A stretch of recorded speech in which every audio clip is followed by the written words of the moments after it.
guys, kembali lagi bersama saya Komodo Channel. Saat ini saya lagi di Jakarta Timur dan kita mau ketemu langsung kepada orang tua kita, Pak Thomas Edison Junior.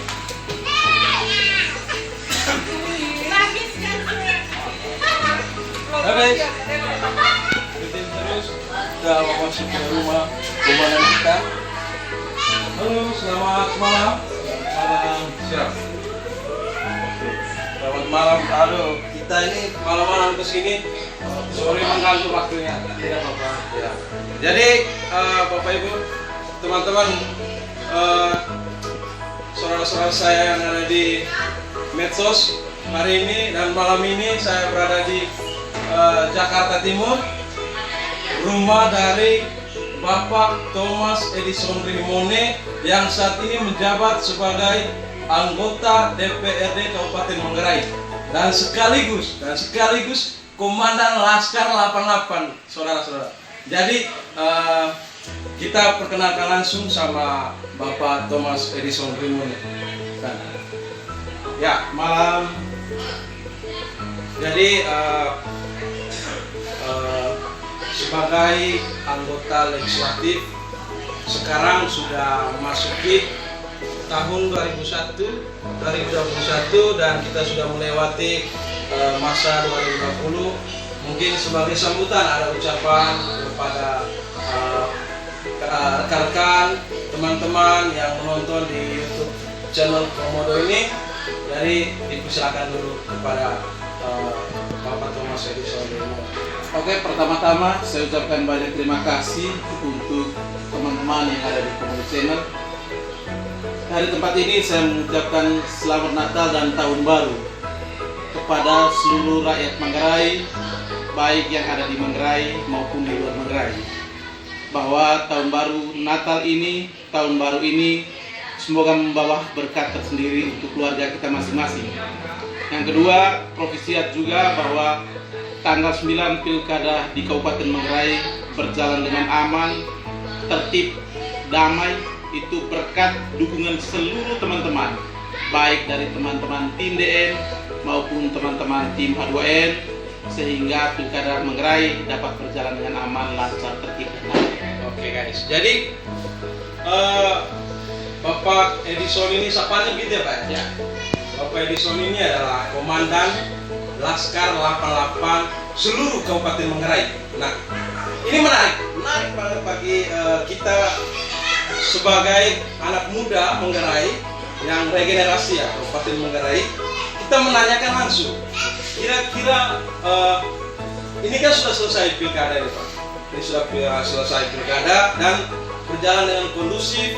Dan sekarang kita sudah bersahabat dengan saudara pendukung dari DM maupun H2N. Nah, sekarang yang saya mau tanya adalah, apakah harapan Bapak untuk Kabupaten Manggarai yang akan datang? Oke, terima kasih. Tentu kita sudah menyepakati bahwa pertama-tama Pilkada Manggarai ini sudah berjalan dengan lancar. Iya. Tentu harapannya kepada Pak Heri Nabit, Pak Heri Ngabut sebagai Bupati terpilih dan Wakil Bupati terpilih dapat membawa Kabupaten Manggarai ini menjadi lebih baik, menjadi lebih makmur, Manggarai yang lebih hebat dan berdaya saing. Kedua adalah begini, problematika di Manggarai itu begitu banyak dan luar biasa kompleksnya. Salah satunya adalah bahwa selama ini peran pemuda itu tidak diikutsertakan, tidak dibawa, tidak diajak di dalam proses pembangunan kota. Jadi makanya terbentuknya Laskar 88 ini, saya rasa begitu atau? Ya, betul, bahwa Laskar 88 ini terbentuk memang ini sebenarnya asa dahaga pemuda yang ingin memberikan sumbangsi tenaga pikiran di dalam politik ini, sehingga secara tidak sengaja kemudian kita membentuk Laskar 88 yang kemudian diilhami begitu banyak orang. Ya, lahirlah pemuda Laskar 88. Kita menyamakan visi dan misi di dalam mendukung H2N karena waktu itu tagline-nya adalah H2N ini jalan menuju perubahan, sehingga kami bersama-sama H2N bersepakat untuk jalan membangun bersama Bupati dan Wakil Bupati terpilih membangun Kabupaten Manggarai. Ya, diminta pemuda untuk memberikan pemikirannya begitu. Jadi saya melihat dan mendengar bahwa seluruh Kabupaten Manggarai sudah ada semua Laskar 88 ini. Dan itu apresiasi yang luar biasa saya kira begitu. Kira-kira apa harapan Bapak? Karena regenerasi adalah termasuk Laskar 88 dan juga saudara-saudara yang lainnya. Kira-kira apa harapan Bapak khususnya untuk Laskar Manggarai yang mungkin saja kira-kira untuk produktifnya Laskar 88? Kira-kira mungkin ada gambaran untuk menciptakan lapangan kerja untuk regenerasi Kabupaten anak muda yang ada di Manggarai. Ya, salah satu moto dari Bupati terpilih Pak Heri Nabit, Pak Heri Ngabut adalah membawa Manggarai menjadi kabupaten yang berdaya saing. Tentu salah satunya peran pemuda penting juga kita ikut sertakan. Saya mendukung penuh ketika Pak Heri Nabit, Pak Heri Ngabut bersepakat untuk membangun BLK. Ya, tentu Kementerian Ketenagakerjaan dan Transmigrasi ya kita bangun untuk bicara supaya pemuda ini diperankan. Karena yang kita mau buat adalah kita mau membangun BLK, kemudian menterampilkan pemuda-pemuda ini. Ada yang bisa otomotif, ada yang bisa tukang kayu, ada yang bisa segala macam yang bisa kita buat, sehingga pemuda Manggarai di suatu titik menjadi pemuda yang terampil.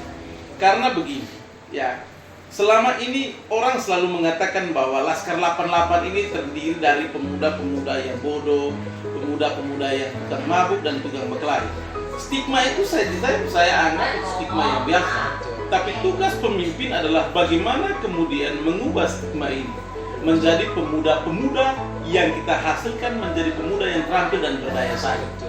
Begitu, sehingga mereka tidak mampu, sehingga mereka juga turut serta mendopang pemerintah untuk tidak terbebani pemerintah. Begitu. Jadi ini sangat menarik ketika dari Panglima ataupun diorangtuakan atau dituakan dari regenerasi Laskar 88 maupun yang lainnya. Jadi sangat penting dan sangat menarik bagi kita ketika ada orang tua yang mendorong anak muda untuk mengikut serta ya membangun Kabupaten Manggarai. Nah, pertanyaan lebih lanjut dari kita bahwa Bapak sekarang kan sebagai anggota legislatif Dapil Satermese. Ya, Nah, ini sangat menarik. Beliau ini adalah seorang DPR, tapi begitu semangatnya mendorong regenerasi muda untuk membangun Manggarai lebih maju dan lebih berkembang. Jadi kira-kira bagi menurut Bapak ke depannya apakah terus kita tetap dukung anak muda Manggarai di bidang seni mungkin atau bidang olahraga mungkin kira-kira? Oke. Pemimpin yang hebat itu adalah pemimpin yang mampu menyiapkan regenerasi. Itu regenerasi itu ada hal yang pasti dan harus dijawab oleh pemimpin. Berkaitan dengan pemuda Manggarai, saya hanya mau katakan satu ini. Salah satu pemuda yang terhebat yang ada di Indonesia adalah pemuda Manggarai. Mereka hebat-hebat, mereka hebat di olahraga, mereka hebat di seni musik, mereka hebat di pertanian, mereka hebat di pertukangan. Jadi kita dorong terus dan tetap support untuk mereka gitu. Harus. Pemuda ini harus tetap kemudian pemerintah hadir untuk mendorong mereka, harus. Ya, sebagai legislatif, sebagai anggota DPR, tentu saya juga mendorong pemerintah untuk memperhatikan pemuda ini. Bukan saja tugas pemerintah, tetapi tugas legislatif.